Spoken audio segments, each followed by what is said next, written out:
the BJP does remarkably well, it will perhaps give you the momentum into 2024 if these numbers are right. And there's also the question of the challenger that could emerge if the AAP does well. My question to you is, if these numbers in UP hold, do you believe that 2024 is a done deal?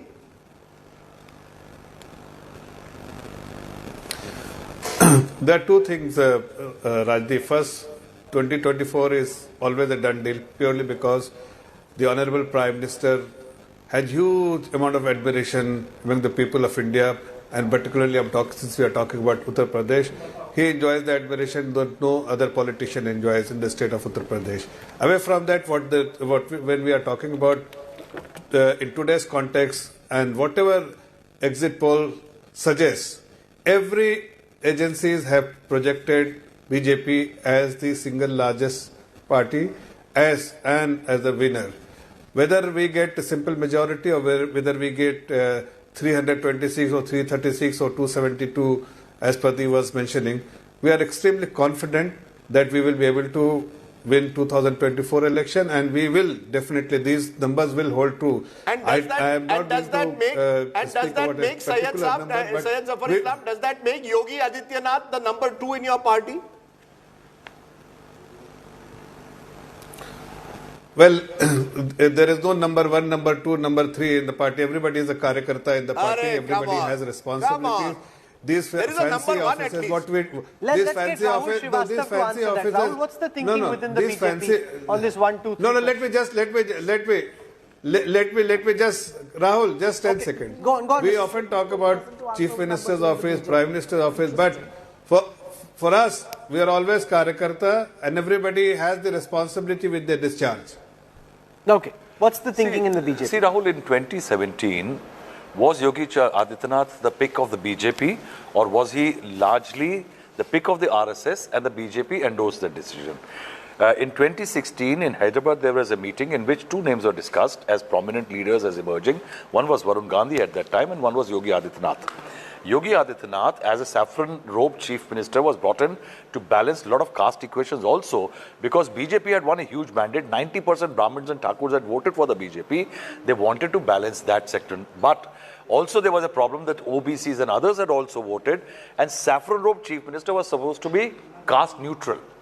And that is where lies the catch. Yogi Adityanath, if he wins this election with this majority, if the numbers hold good, will become a very popular leader in Uttar Pradesh, where Modi is also popular. Now, that popularity of a leader in UP cannot be swept aside, Rahul.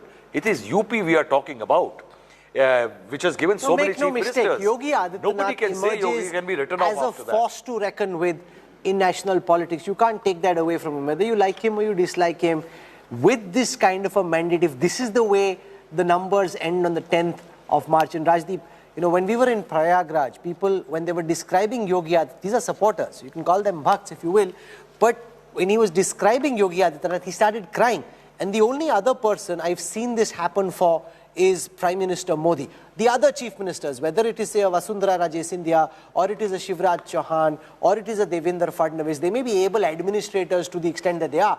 They don't evoke that kind of passion, the kind of josh amongst the believers that Yogi Adityanath does. Let me put it this way. The BJP has a core vote of 20%. That core vote is with Yogi Adityanath. They see him as a natural successor as part of the taking forward the Hindutva agenda. But elections are won on the incremental voter, the floating voter. Mr. Modi's great success was when he came from Gujarat, he was able to get that incremental voter. Being an OBC, I believe, made a huge difference, particularly in Bihar and UP, to Mr. Modi's aura around him. People sometimes tend to forget that. Not just Hindutva, but also someone who was not from the traditional upper caste elite. Yogi Adityanath has been identified in the past with the Thakur Samaj. He himself has openly said it. To get the incremental voter, he will have to do more. Remember, Uttar Pradesh is not India. Mr. Modi today is a pan-Indian figure. Will Yogi become that? He could be.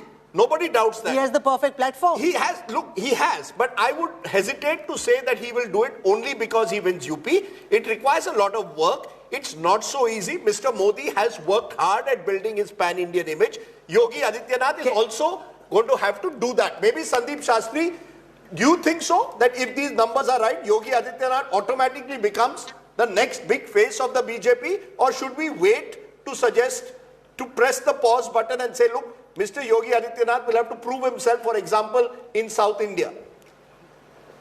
Dr. Shastri? The next big phase for the BJP, is there space for a next big space? I'm not sure. I don't think there is a vacancy for a space. But then I think the question is, let's also remember this, if our figures in UP in the exit poll come true, let's also remember the Prime Minister had a major role to play in the campaign, especially after the defections from within the BJP to other parties. The Prime Minister was the critical face of the campaign.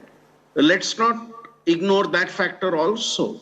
I think that factor will have to be budgeted into any result. And if the India Today poll comes true, the results, what we are predicting comes true, let's also budget in the factor that the Prime Minister's role was critical in this election for the BJP. So I think we are possibly jumping the gun by trying to project the Chief Minister of UP in a very